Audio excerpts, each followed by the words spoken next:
Rolling. Okay. All right. Well, it is my pleasure to introduce to you today Nick Voss, who has a degree in environmental science and reconciliation studies from Bethel University. And he is excited to haste the day with skills in EE. Here's Nick Voss. Thank you. I'm very excited to present the accumulation of 2 years of project development. My title is Analyzing the Mechanisms and Potentials for Community Development in Environmental Education and Outreach. So, it's a bit of a big title, isn't it? We'll start with my setting. The region we're working in is northern Wisconsin, as well as the southern Michigan Upper Peninsula. Throughout the year, you're bound to hear about, or maybe participate in, a variety of recreation activities. Different ways of seeing the world and experiencing it. You have something like the silent sports and biking, running, and then you have motorized vehicles. And some people might practice both of these, but there's also a trend that the participation of these activities comes from something deeper. A value, an interest, and a preference for seeing the world. So that's the problem I'm working with. When these differences in identity, ideology, or political viewpoint come against learning, then learning might be filtered through these lenses. The public can take what fits their view, or can say what fits their ideology. The challenge in that is, how do the environmental education entities and outreach entities create a positive, inclusive, welcoming space for all of these viewpoints and interests. Into some of the background literature that I'm working with. We can start with some of the emerging theories in environmental education. In 2007, the 4th International Conference of Environmental Education in Ahmedabad, India, had a recommendation that EE should enhance ties and strengthen relationship between formal education and the local community. There's also scholars that emphasize that learning is always collaborative and social. It does not exist in a vacuum or is inhibited by being isolated. And then others point out that a civil society organization, such as a nature center, should turn conflict into transformation, a way to transform the reality between both parties, public and the educated.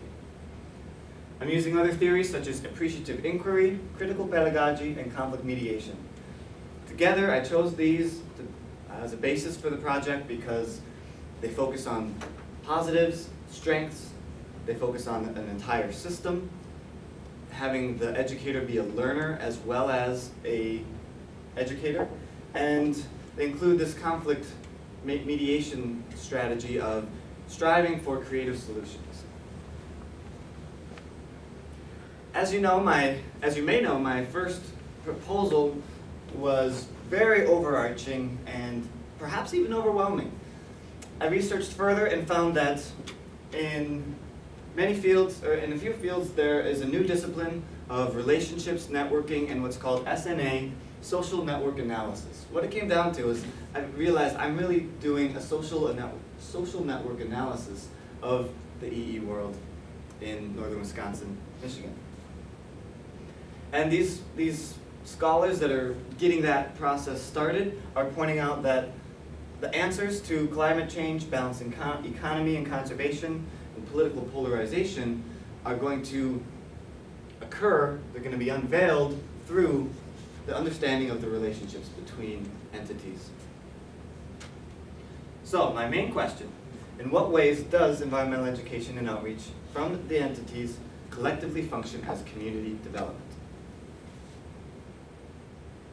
And that emphasizes not only for the educator to educate, but to play a role in creating the social construct in which to educate. Taking that big mission, the the grandiose literature into a concrete mission that I can do in my time frame. I'm looking at the dynamic between the public and the organizations, but also the upper level of the dynamic between the organizations themselves, because with all of them, they can reach more target audiences together than a single organization. Before I explain what the organizations are, here's some photos depicting the feel and the atmosphere of where environmental education is occurring in this region. We have something like, looks like a very aesthetic, manicured, but rustic landscape. We have a building that's a bit of a academic kind of institution. We have teepees in this one. We have other buildings and even logging. So the conversation of learning and talking about environmental issues is happening in these spheres. So my mission, I'll summarize the commonalities between those spheres and analyze how those emerging theories apply. I can use how they apply to the theories as a measure to what they're doing in community development. So here they are. They are a governmental, a nature center, a tribal community, a hybrid, and academia. Hybrid, that might be unfamiliar. I was interested in selecting it because it functions both as a governmental and a nonprofit. It's a branch of government, but it's its own nonprofit, and it structurally relies on private business and academia. So it's in its DNA of an organization.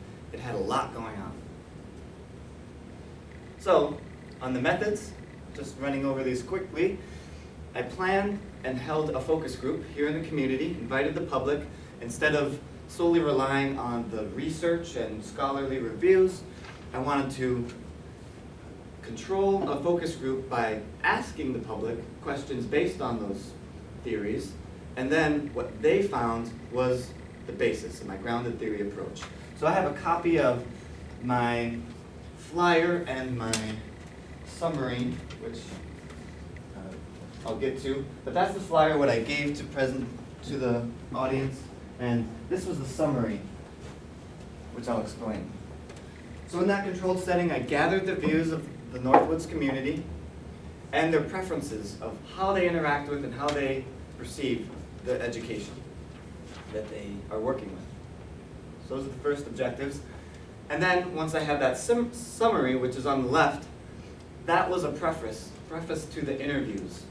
Before I went to the professionals, they read through the summary, and I said, I'll just ask you about your general open-ended impressions, what struck out to you, and what was a bit foreign, or maybe even too technical. I wanted everything they thought. And I realized, if we have a look, there's a lot of text on there, but that was understood with the professionals, and they knew that they were going to have to read a bit to get the grasp of my project. So I interviewed them. It was all qualitative data. It was a structured interview because with such a wide range of entities and ideas, that was a way to establish structure. So the interviews weren't altered. Eventually I came to how the organizations work collectively in this community and a measure of community development by relating to the theories. Fast forward about 10 months, and now I stumbled across a few findings. So starting with how the focus group interprets and has preferences with environmental education. I found that in my small sample, the public gets their sources from nature centers, governmental, public health, and tribal associations. I didn't have the foresight to include public health in the study, but that highlights possibilities for including that field in environmental education in the future. And it's also special consideration for those the three other ones, nature center, governmental, and tribal. They said that they use specific projects and resource guides more than ongoing and broad education efforts. And that's because they liked to access lots of information, be able to sort it, key in on their interests, and keep it for later. Whether or not they actually use it later was less important than actually having it. So it was really interesting to see that they just like to keep it, and if they need it, they have access to something stored. So that was really important because I knew that there could be this dilemma of different interests filtering knowledge, and it really happens, it's a staple in what I found in the public. They valued creative approaches to balancing economy and conservation. They're really excited to talk about particular ways to develop new jobs and awareness. They value a leadership that is compassionate to all views, isn't alienating, is inclusive, and avoids drama. Most importantly was this concept of collaborated knowledge. They say that is enhanced knowledge. Whether or not it is advanced or an expert level, fact or theory, wasn't as important as it having gone through the ringer and having been bounced through different entities and getting a stamp of this is something we all agree on. So, on the other side, the organizations looking at the focus group, how did they react to it? And I'm using these reactions to assume that something within these entities is letting them operate in this way. They're coming from this mindset and they have this value. Of course, entities are complicated structures and they can be their own subculture, but at least in part, we have academia. They pulled out from that summary the notion of peace and peacemaking. There is the Nature Center saying they like to gently enlighten others to another way of seeing. The government said they have a common care for natural resources. The tribal community said they did a good job filtering through jargon in order to be welcoming. And hybrid said there was always space for agreement. So this sets the stage as, okay, if these organizations are going to work together with the public, this is the way that they're responding to the public. And if they understand that, maybe they'll highlight ways to work together. Through the interviews, I qualitatively coded and themed the organizations, and throughout every entity, these are the commonalities of what they're all doing. They all value a full spectrum of people involved with different perspectives and interests. They provide a space for questions, stories, and the voicing of perspectives. But they identify at least one people group that they're trying to reach more effectively. So something is happening where they want everybody, and they value that happening, but are they actually getting everybody that they're hoping for? They are open to all feedback, both positive and negative. They prefer realistic and specific feedback. And they strive for an ability to be unbiased and to find common ground. Lastly, they report that their constituency cares for and is invested in the environment. That might highlight something about, are their constituencies overlapping, and are the people involved the ones that are more inclined to care about the environment? So it's a lot of summaries. That was a summary, excuse me. And this is a visual to just get a general impression of that. From an outsider's viewpoint, you can see the strengths between government and tribal, government and hybrid. Every line represents a qualitative link of a theme that mentions both entities. So you can interpret this as these organizations have a lot of structures and they're working similar ways, and if they only have one line, they only have one connection. Maybe they can work together to look and find or create more ways that they can relate to each other.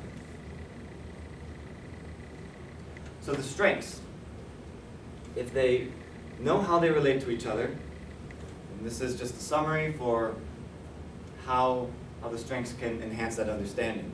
It's intended for these organizations, so I'm briefly running through them. Governmental has a strength in partnerships and visiting schools. They also have a structure of surveys and feedback. In academia, they were specializing in creating an intimate, trusting, learner-centered space, and they are supportive of open interpretation with their participants. Tribal community has they're very adamant about learning from their participants, and they strive for consensus as it relates to their mission. They have a lot of very powerful mission and a need to strive for consensus because natural resources are to a level of being sacred. So I thought that was significant that they work for consensus because everything around them is sacred. It's important enough to really work out their conflict. Nature Center travels and tailors programs according to the public. Very flexible. They were also best at diminishing a sense of hierarchy in the organization. Hybrid was very optimistic about agreement. They have an actual space for conflict. They're the only ones that articulated having the public wrestle it out and using that. Other organizations say, oh, well, they can talk about conflict, but there wasn't much in how they follow up with it. They're also relatable to many people groups, as I explained earlier. A couple other findings that impact perhaps how the community of environmental education is really coming together in this area are tax dollars.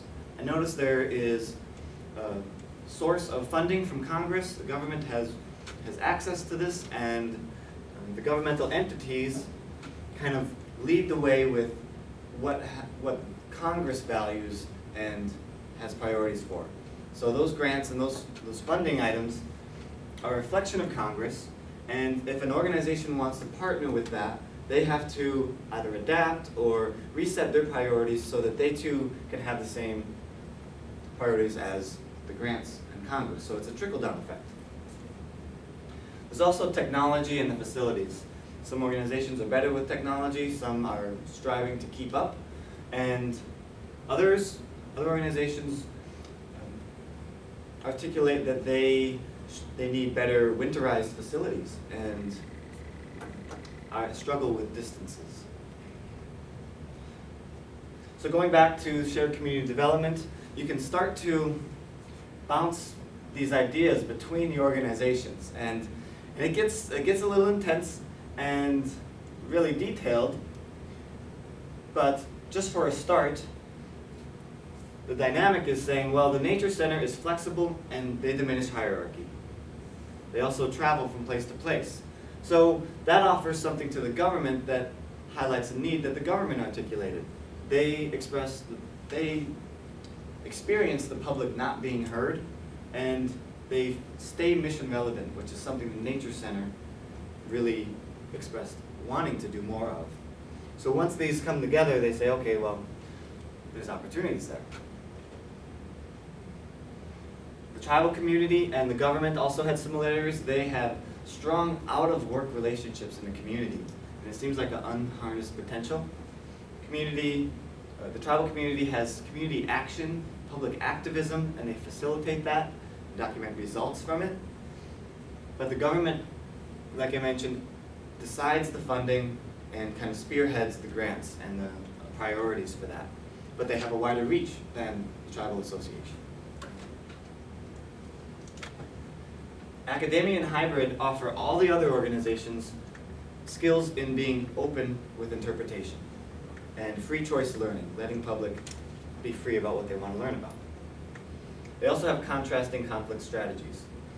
Most organizations, actually all of them, have somebody that specializes in dealing with conflict. That works on the organization's end, but hybrid is the only one that said, we include conflict within a program and follow up on it.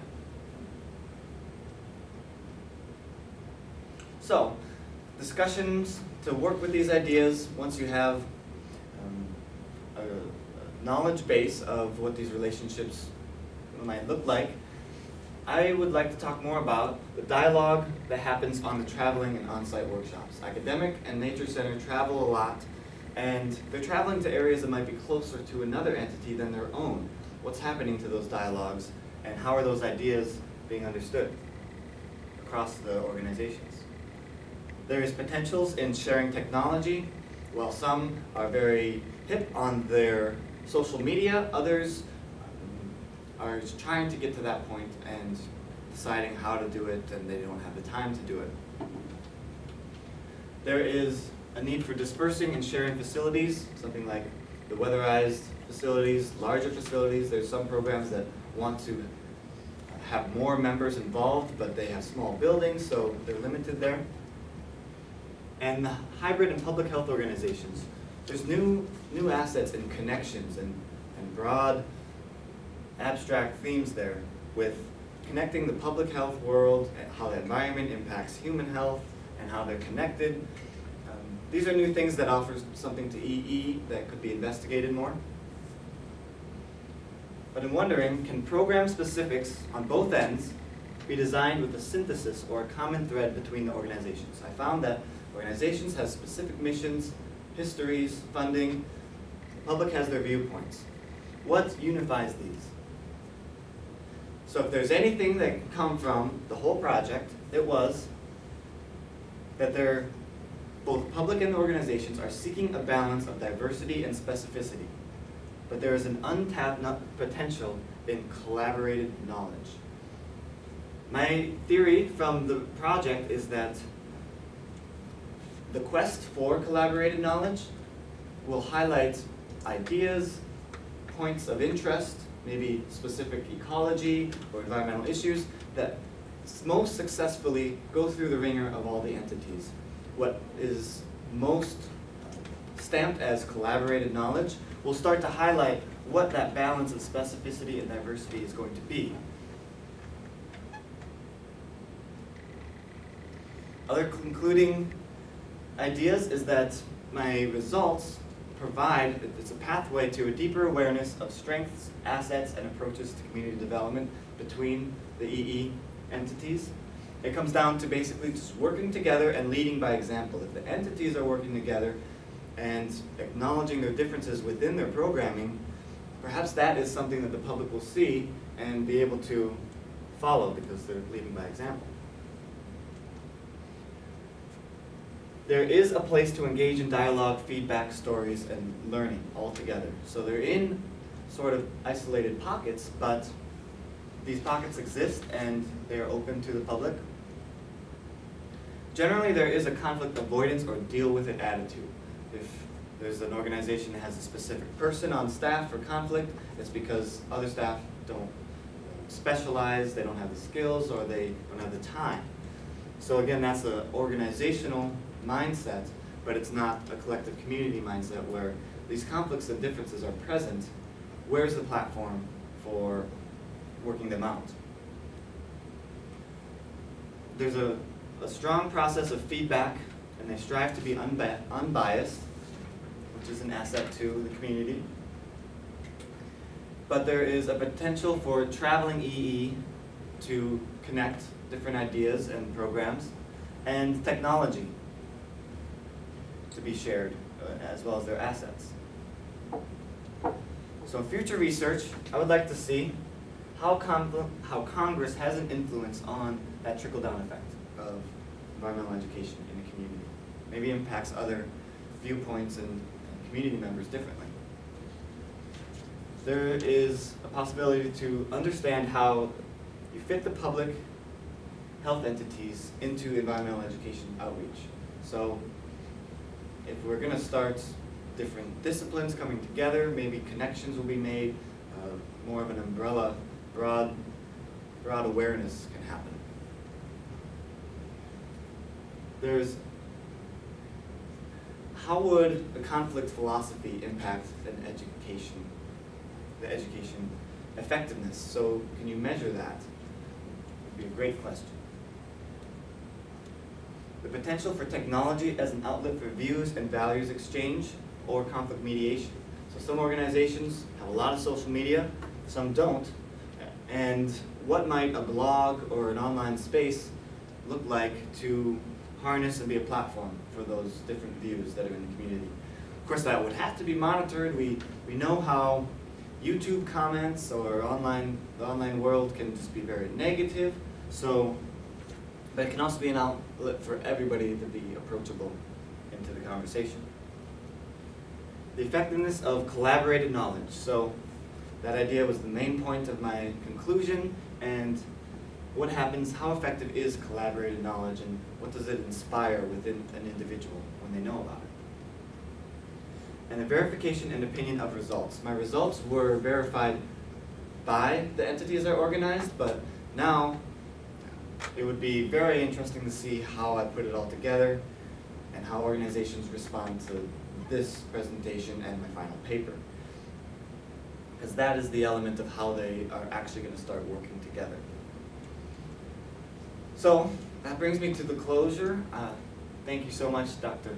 Brenda Locke, for the patience and emails, phone calls, wise advice, and focus group participants that I had from this community, the professionals I interviewed, Fran McReynolds, the fellowship of fellows who are mostly present, and the Conserve School students in a quest for learning. And that's so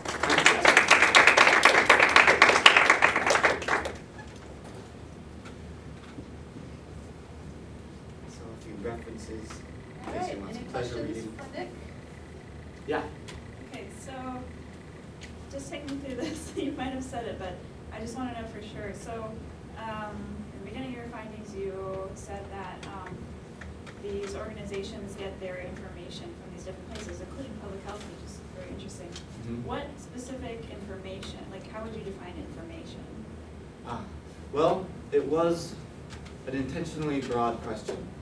It was something that I started the focus group with, and I said, when you want to learn about the environment, where do you go?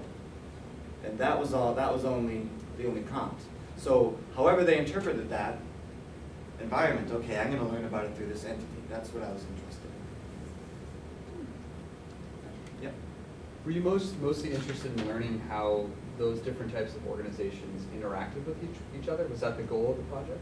The goal was how they have a current potential to interact. So this was an intense load of qualitative questions to measure these things. Once I started to think about asking about how they're actually interacting,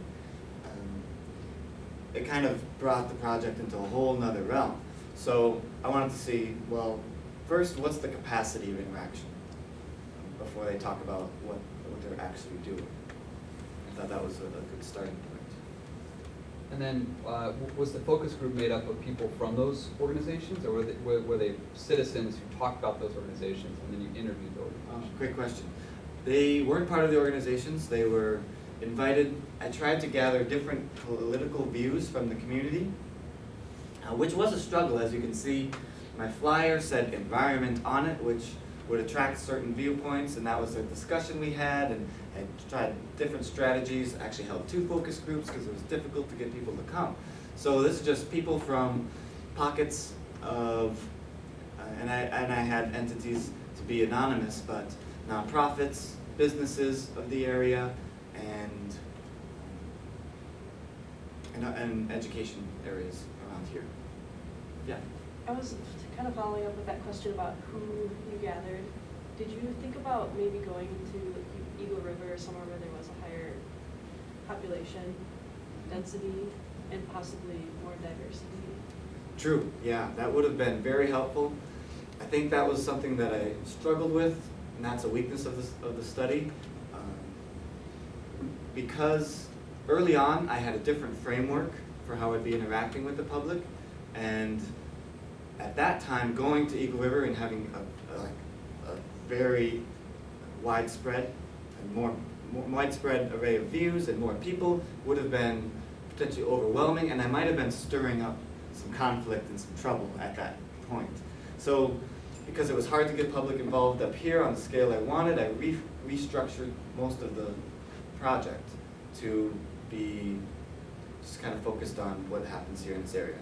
But I know that Eagle River would have been a little far south for the communities I included in Upper Peninsula of Michigan. So that's the kind of balance I sought for. Yeah. I was wondering, like, if this information is great for like the specific area, like you were talking about. But what if an organization who was from, I don't know, from like southwestern United States, what would you hope that they would glean from your project?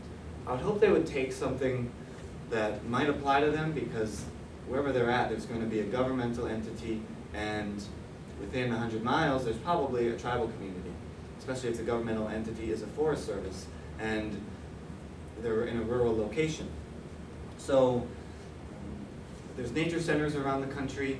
I tried to phrase things as organizationally instead of something that's particular about that organization. Try to be general and specific, or general instead of specific.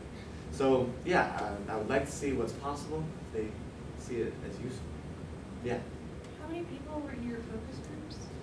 Total of 4. So it's a very small sample, but that was a struggle to get 4 people. And bless their hearts for coming. They offered a lot of feedback, well, a lot of insight and feedback as to how to get more. So, and that's just what I had to work with. It's a good lesson. Yeah.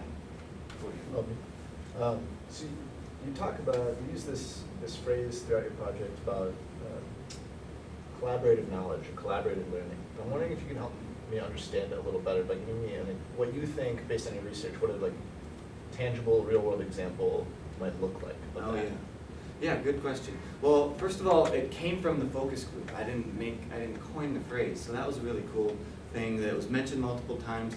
It made it through propositions, and I would think that if there's an issue about mining and there's something on everybody's mind about water quality, it's kind of taken what I know of the area, there's certain facts and ideas about the environment that are applicable to mining. So certain parts about water quality, what would the risk of mining do to water, and those facts, grounding and understanding, those bouncing through different entities and being broadcasted with a phrase of all organizations with these different backgrounds are emphasizing this, and they value this, and they think it's important that they know. Once the conversation happens with the issue, when the intense emotions come out of mining versus conservation, and signs come up, maybe, that's my hope, that conversation has started the conflict dialogue process, because the awareness is going across disciplines, across ideologies from the start, and it's pertinent to that issue. Hope that answers the question. Yeah. So because you had a smaller sample size and we wrestled with the whole approach and how you do create interest in participation, based on what you've experienced now and what you've gone through, what would you recommend to be another tactic to create some interest in participating and to get people interested in this topic? Well, first of all, being an out-of-state researcher, I wasn't in touch with things like the Brewers game and Packers games. When I scheduled a focus group, it would be coincidentally on Brewers night, Packers game. And I scheduled so well for myself, middle of August and October, but that August was an ideal time in my setting where nothing much is happening. It's a low-key time, it's before school starts, before fall starts transitioning, but it was also time the area was on vacation. And everybody who said, great, I want to be involved, I had city halls in the area, and I had different places because working with Conserve School allowed me to meet these people. But vacation and their cultural mindset kind of went contrary to me. But most importantly, I think what was my asset was meeting them individually. And that was the face-to-face interaction that led to them saying, okay, I'll come. Yeah? I'm curious on your take on this. You kind of had on one side you had two things next to each other. First you said that there was a kind of deal with it attitude in a lot of these organizations. And then you also said that there was mainly conflict avoidance. And so how do you see those sort of juxtaposing or maybe working themselves out in the future? Okay. Well, what do you mean by the attitude portions? Was that? Well, yeah, if you maybe go to the slide. Yeah. This, I think, for me, was like the most interesting part. It was even harder. Somewhere around here? Oh, sorry. Roll down through it. These are. And keep going. Oops. No, go further forward. I pushed it so many times it's still going. Okay, time for this. Probably one of these. This. It was a white slide. Oh, sorry. Towards the end. Wait. Was it?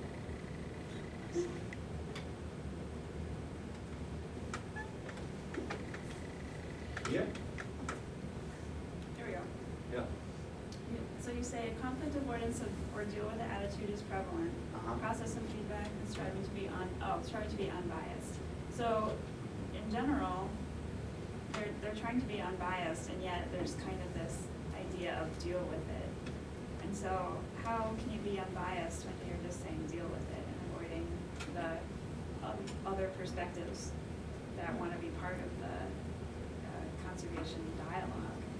Yeah, and that's great because it highlights the paradox. I think there must be a better way to articulate it, but because these are happening in different segments of my interview, I preface things with, okay, now I'm going into questions about how you work with the public and how you broadcast your outreach. Okay, yes, they're being unbiased. Then, in a later section, I preface, okay, these questions are about how you work with conflict. So, I guess they're in a different mindset, and when you bring them together, they might have responded differently, but they articulate that time is a big factor. They don't have time, and they don't have the expertise to work with conflict. So, in that area, there is a different mindset that is disconnected with being unbiased. So they're trying to think about a great way to do it, but they see conflict as something that happens and I guess is something to get past. Unavoidable, Yeah. and they just don't have the resources to do anything about it right then, but they really want to. Right, yeah. And they're hoping to, and that's why once the conflict is passed and it's not pressing, well, they'll keep on being unbiased to try to allow that to happen. But I think they're hoping that the public outside of them does get that platform for interaction. And when they do, well, they're ready with being unbiased. But who's going to step up to create that platform and mediate? Sounds like a nice job market, actually. So, yeah. Does that answer? Yeah. Yeah. Yeah. But yeah, I would put more thought into how I articulate that on the slide. Other questions about content of the project? Yeah, great questions. How about presentation comments or anything to share with Nick? Yeah. So I feel that this